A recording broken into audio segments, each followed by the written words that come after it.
Bilderberg conference that's just gone by, we had the guy from, I can't remember his name, but the guy from EADS, E-A-D-S, I think is it Joseph Enders, I'm not sure, a German guy, who runs the biggest arms company in Europe, EADS, which is mostly aerospace and missiles and that kind of thing. Then we also had a guy from BAE Systems, which is the biggest arms firm in Britain. So if the arms manufacturers are getting together with the oil industry in a secret meeting with David Cameron, George Osborne, and Ed Balls, plus a few others like Mandelson and Ken Clark, I think people should be concerned that actually the world is being run in their interest. That is to say, the super elite there, and that the public isn't really getting much of a look in. I mean, Gerald Cowper-Coles, who represented BAE Systems at this latest Bilderberg conference, for example, was drafted over to Paris in the week just before Diana died. And there are many people that believe that because the MI6 station in Paris didn't really want to be responsible for engineering the death of the Princess Diana, who was, of course, at the time, the mother of our future king and his brother, Prince Harry, that MI6 didn't want to be involved in that. So Gerald Cowper-Coles was brought over to, it seems, be involved in orchestrating the assassination of Princess Diana, and he's sitting in that meeting too. So it seems we're living in a bit of a topsy-turvy kingdom where the most pernicious and the most people who are prepared to go to the greatest lengths to break the law are then rewarded with nice jobs. So, he slipped straight out of MI6, straight into BAE Systems, and straight into Bilderberg.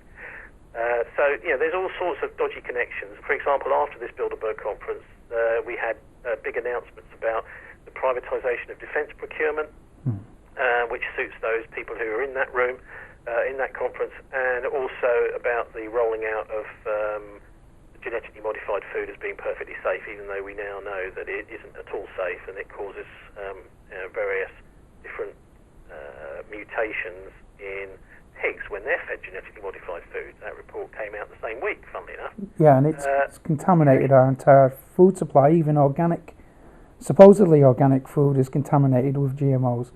There's no escaping. Well, I think one of the fascinating things is this was all predicted by Ian Fleming, who was himself a bit of an operator in the Second World War, working for M Section in MI6. And he predicted in his book on Her Majesty's Secret Service, which has actually turned into one of the very best Bond films. Many people sort of poo-poo it because Sean Connery or Roger Moore aren't playing the Bond. But it's about a guy sitting in Switzerland, which of course is a very powerful country, and we've just got the new Bank of England Governor Mark Carney taking over, and nobody mentions that he is the chairman of all of the major committees on the Bank for International Settlements, which is the central banker's secret central bank in Switzerland, where they all meet up in secret once every 2 months.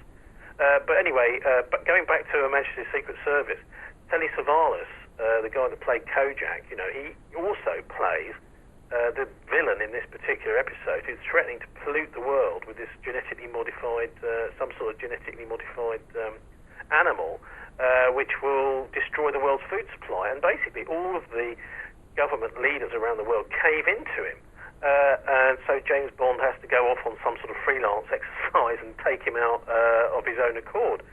So, this is the sort of weird world we're living in now, where our governments are completely beholden to these massively powerful banks which are financing crooked industries, which are actually just trying to create and open new markets and enslave us and turn our country from a free country it was after the Second World War, where there was great, we had the National Health Service, the welfare state, everyone was looked after in a free country, into what is becoming more and more like our cities are being turned into people farms, where money is ruling, and if people don't have that money, then they start to starve. They have to go to food banks, etc. So we've seen a pretty horrendous system, very much like George Orwell's 1984 or Aldous Huxley's Brave New World rolling out, where people are not served by their government, they are slaves to their government, because the government is controlled by banks and big business, and the banking industry is virtually a cult.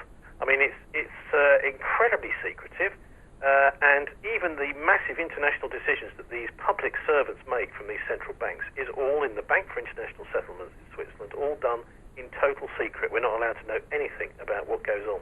And with your radio show, how much of this kind of information are you free to put out there? Oh, we do it, yes. We did a whole piece on the Bank for International Settlements literally last Friday. I mean, we've just heard today that Mark Carney's taking over from King Mervyn.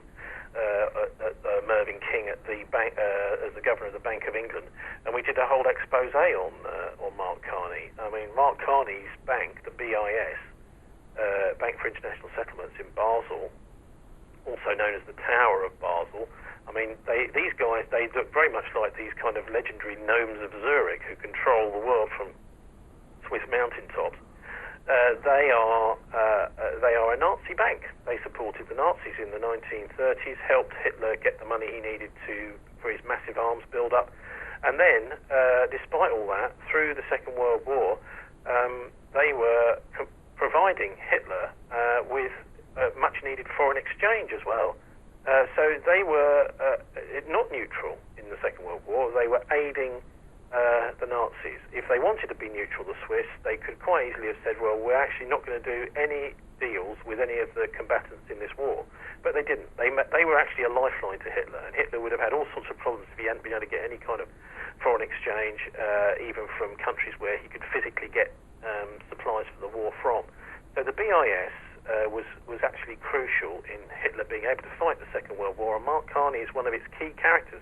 He's on the board of the Bank for International Settlements, and he's also on their financial stability board and one of their main policy boards. So, I mean, his track record is a disaster over the last sort of 5-6 years, since 2008, and now we're letting him take over in Britain. I mean, I do wonder what's going on, Mick, because it makes it look as if our national currency is about to be destroyed by this Dracula character in order to drive us either into the euro or into some kind of world currency. I mean, that's the way it seems to be going. We've got all sorts of crooks. I mean, Cameron and the rest of them.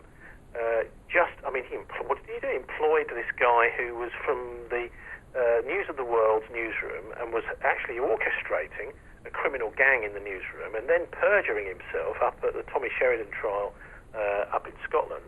And then he decides, I'm going to employ this guy to run all my press operations. Well, it makes it look like you've got a criminal gang in the Bank of England, and you've also got a criminal gang in the cabinet.